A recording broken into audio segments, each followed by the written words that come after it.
सबके साथ सोशलाइजिंग करना। तो मैं हमेशा मुझे ऐसा महसूस हुआ है कि हर 3-4 साल में 5 साल में हमारी सोच एकदम बदल जाती है किसी भी चीज़ को लेके, किसी भी पर्सपेक्टिव को लेके। और असल में पर्सपेक्टिव मिलता भी तब है जब जैसे आपसे बात हुई या किसी ऐसे व्यक्ति से बात हुई जो एक्चुअली पर्सपेक्टिव रखता हो। जैसे मैं कई बार कहता हूँ कि जब मैंने 3 साल दैनिक जागरण में काम किया तो हम स्टार्टिंग में मैं तो न्यूज़ चैनल से गया था, तो वहाँ बॉस कहते थे यार तुम खबर लिखते हो, खबर में पर्सपेक्टिव नहीं देते, पर्सपेक्टिव देना सीखो क्योंकि अखबार में पर्सपेक्टिव देना पड़ता है। तो वही मैं इसलिए समझना चाह रहा हूँ कि लाइफ में पर्सपेक्टिव का बड़ा महत्व है। तो वही हम इसको भी कुछ समझा पाएंगे क्योंकि इसकी उम्र में हमें उस तरीके से नहीं समझाया गया है ना। उनके कुछ अपने विचार उस वक्त रहे होंगे हमारे माँ बापों के। हमारे यहाँ पहले जब हमारी धार्मिक परंपराएं थी उनमें गर्भाधान संस्कार होता था, पुष्पन संस्कार होता था, है ना, निष्क्रमण संस्कार होता, चूड़ामणि संस्कार होता, सारे 16 संस्कार थे और उनमें 4 संस्कार तो जन्म से पूर्व के हैं, जन्म से पूर्व गर्भ संस्कार। तो जिस बच्चे को आप दुनिया में हम छोटी सी दुकान खोलते हैं, एक मोटरसाइकिल लेते हैं, 10 बार पंडित जी से पूछेंगे, 10 बार मुहूर्त निकलवाएंगे। एक साक्षात जीवन लाना चाहते हैं जो 100 साल 80 साल 70 साल दुनिया में रहेगा और वो Bill Gates, Abraham Lincoln, Archimedes या थॉमस अल्वा एडिसन या कुछ भी हो सकता है, एपीजे अब्दुल कलाम भी हो सकता है और वो बिल्कुल साधारण रूप से जीवन भी जी सकता है। ये गली मोहल्ले में बैठ के ही कुछ कर रहा हो, परचून की दुकान खोल के कोई भी साधारण काम करके जीवन यापन कर रहा हो, उस पर हमारी दृष्टि नहीं होती। एक्चुअली हम सोच नहीं पाते कि उस पर हमें ध्यान देना चाहिए। कभी भी ये पहले था, इसलिए इतनी समस्याएं नहीं थी लोगों के जीवन में। मतलब मोटी बात सर, जो मेरे को आपकी बात, लेकिन उस समय नहीं हुआ, नहीं कर पाए, अब कर सकते हो, अब कर सकते हो। जैसे बच्चा बड़ा हो रहा है, इनको आप दिया जगाना सिखाओ, घर में प्रेयर्स सिखाओ, कुछ गायत्री मंत्र सिखाओ, कोई बात नहीं, उसे बैठ नहीं, ये पूजा करता है मेरे साथ बहुत, मतलब इसको पूजा करने का बहुत शौक है। हम लोग घर में सुबह शाम पूजा करते हैं, तो बहुत अच्छा होगा। तो ये खुद भी मेरे साथ कहता है कि मेरे को दीपक जलवाओ, घंटी लेके खड़ा होता है, ठीक है, पूजा पाठ में इसका इंटरेस्ट है, बहुत अच्छा रहेगा। जब ये बड़ा होगा तो उसके जीवन के संघर्ष बहुत कम हो जाएंगे। उन्हीं लोगों के जीवन में संघर्ष कम है जिन्होंने इस मार्ग के साथ अपने जीवन को अपनाया है, वरना हो तो जाएंगे विजय माल्या, 5000 करोड़ के मालिक हो जाएंगे, जीवन जेलों में बीतेगा या इधर उधर आदमी खराब हो जाएगा। वो प्रगति को मैं एक्चुअली जो प्रगति है, जो सफलता है, वो किसी दूसरे के द्वारा आंकी जाती है। कोई दूसरा आदमी है जिस पर आप डिपेंड करते हैं कि वो हमें आकलन करे, इसका रिव्यू करे, इसको एनालाइज करे। लेकिन जो सुख, शांति और संतोष है, ये आपकी आत्मा की अपनी अनुभूतियां हैं, अपनी उपलब्धियां हैं, ये आपके जीवन को बहुत बड़ा और अच्छा बनाती है। इस पर ये ज़्यादा महत्वपूर्ण है। जो व्यक्ति बहुत सफल है जरूरी नहीं है संतुष्ट हो, जो व्यक्ति बहुत सफल है जरूरी नहीं है शांत हो, जो व्यक्ति बहुत सफल है जरूरी नहीं है समृद्ध हो, और जो व्यक्ति बहुत सफल है जरूरी नहीं है स्वस्थ हो।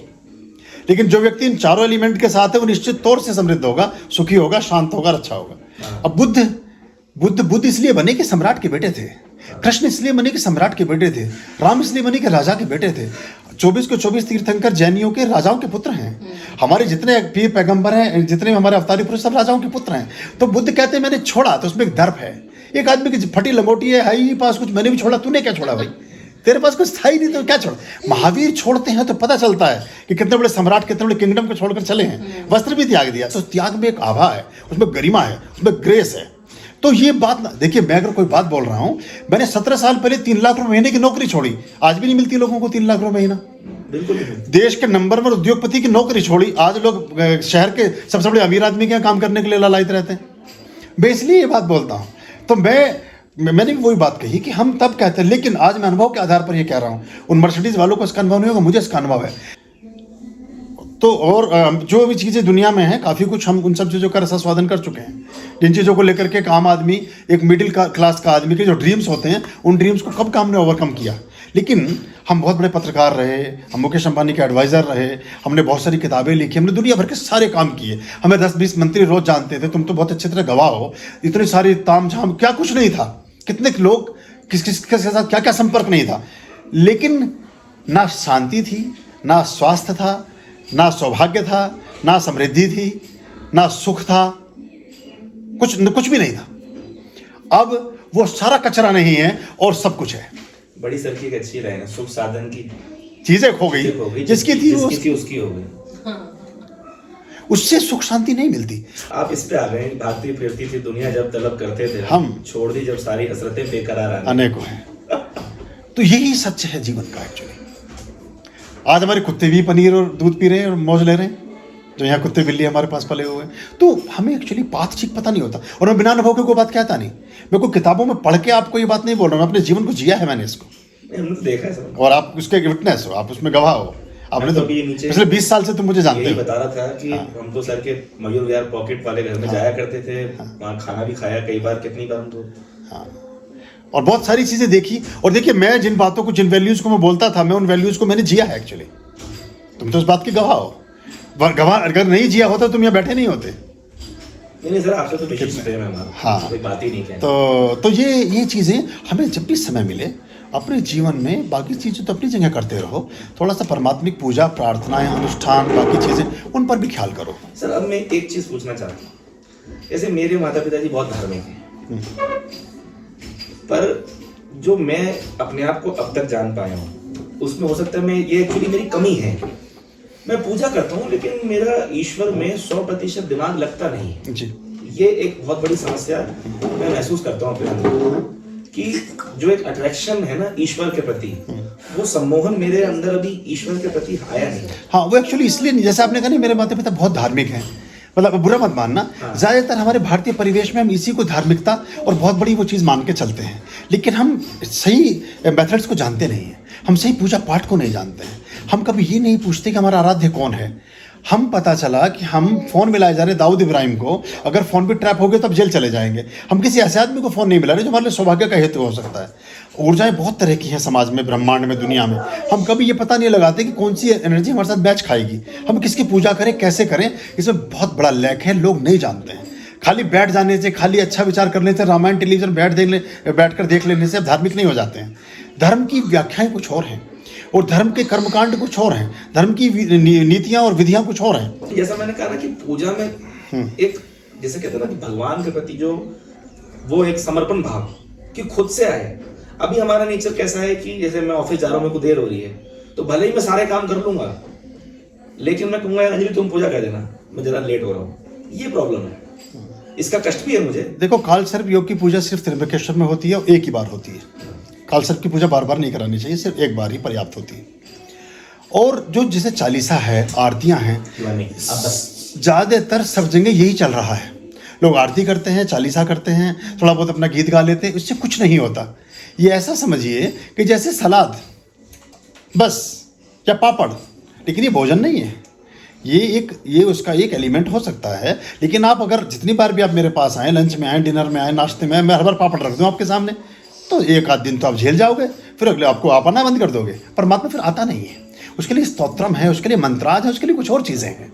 और अब एक ही चीज़ हर बार रखे, 40 वाली से में कुछ नहीं होता। मैं आपको सच बता रहा हूँ, ये ग्रेटिट्यूड है। उनके भाव देखिए ना, पढ़िए ना उसमें क्या कह रहे हैं वो। चालीसा वैसे ठीक है, हनुमान जी का चालीसा, तुलसीदास जी का लिखा हुआ ठीक है, उससे ज़्यादा इफेक्टिव बजरंग बाण है। बजरंग बाण कंप्लीट सब हमारे चैनल पर पड़ा हुआ है, बाकी कहीं पूरा नहीं है, सब जगह 2124 पद है, हमारे 56 पद पड़े हुए हैं जो हमने डाला हुआ अपने चैनल पर। बजरंग बाण ठीक है, इसके अलावा जो श्री सूक्त है उसका पाठ करिए। 1 वर्ष में आपकी आर्थिक स्थिति आमूलचूल परिवर्तित हो जाएगी। श्री सूक्तम, श्री सूक्तम का पाठ करिए। अच्छा, कनक धारा का, अगर आपको सोना बढ़ाना है तो कनक धारा का पाठ करिए। पूरा विधान दिया हुआ है, पंडितों को ही नहीं पता। मंदिरों में सिर्फ आरतियां बज रही हैं, कोई अनुष्ठान नहीं होता, कोई कुछ नहीं होता, तो सारे के सारे लोग परेशान हैं।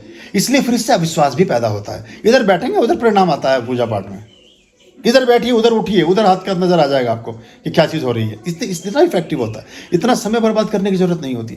तो हमें जो कि उसके बहुत परिणाम बहुत अच्छे से प्राप्त नहीं होते, तो हमारा रुचि रस भी उतना पैदा नहीं होता, क्योंकि हम, हमारी ये सच्ची बात है। मैं हमेशा अपने पापा मम्मी से कहता हूँ, हाँ, मैंने कहा वैष्णो देवी हुआ है 10 बार, बनारस हुआ है, सारे ज्योतिर्लिंग कर ली, ये कर लिया, वो कर लिया, फिर भी हम कोई ऐसा अमूल चूक परिवर्तन। एक बार अनुष्ठान में बैठ जाओ और फिर मुझे बताना तुम्हारा सेंटेंस बदलता है, क्या होता है। मेला लगता है, 500 लोग आते हैं, विदेशों तक से लोग आते हैं। लोग जानते नहीं हैं, लोग करना भी नहीं चाहते हैं, और पृष्ठ भी मक्कार है। मैं आपको बताऊं, वो सच्ची बातों को छिपाना चाहते हैं और कुछ को ज्ञान भी नहीं है। जिन्हें ज्ञान है वो नहीं चाहते कि गुड पे मास्टर ठीक हो जाए, आना बंद कर देगा। तुम अगर 50 करोड़ के आदमी हो गए तो मेरे पास बैठ के बात नहीं करोगे, फिर कहीं और कुछ कर रहे होगे। तो मैं चाहूंगा ही नहीं, तो मैं चाहता हूं अगर तुम यहीं बैठ के बात करते रहो तो मैं सही रास्ता बताऊंगा ही नहीं। तो मैं ऐसा गुरु नहीं हूं एक्चुअली। मैंने तो सारे सीक्रेट ऑफ सीक्रेट्स 900 वीडियो हैं मेरे चैनल पर पड़े हुए, जिन 900 में से मैंने 500 में विधियां ही बताई हैं, और वो सारे लोगों का जीवन बड़ी तेजी से परिवर्तित हो रहा है। भारत में हर आदमी को हर चीज़ का ज्ञान है, इसलिए यहाँ के लोगों को कम लाभ हो रहा है। विदेशों में लोगों की जिंदगी बदल रही है, क्योंकि उन्हें कुछ बेचारों के पास कोई प्रारब्ध ही नहीं है, कोई पूर्वाग्रह ही नहीं है। वो जो बता रहे हैं उस पर बिल्कुल ब्लाइंडली फेथ कर रहे वो हैं, ला बिल्कुल। देते। आप ऑलरेडी इतना, क्योंकि अनलर्न करना, हाँ, हम आपने इतना भर रखा है और हम उसे लिए घूम रहे हैं अपने साथ, उससे कुछ नहीं होगा, एम्प्टीनेस चाहिए। तो अगर बर्तन में पहले से आपने कुछ भर रखा है तो जो भी डालोगे बाहर निकलेगा। आर्यं शरणं शुभमस्तु, संभव करणं अरमस्तु। आर्यं शरणं शुभमस्तु,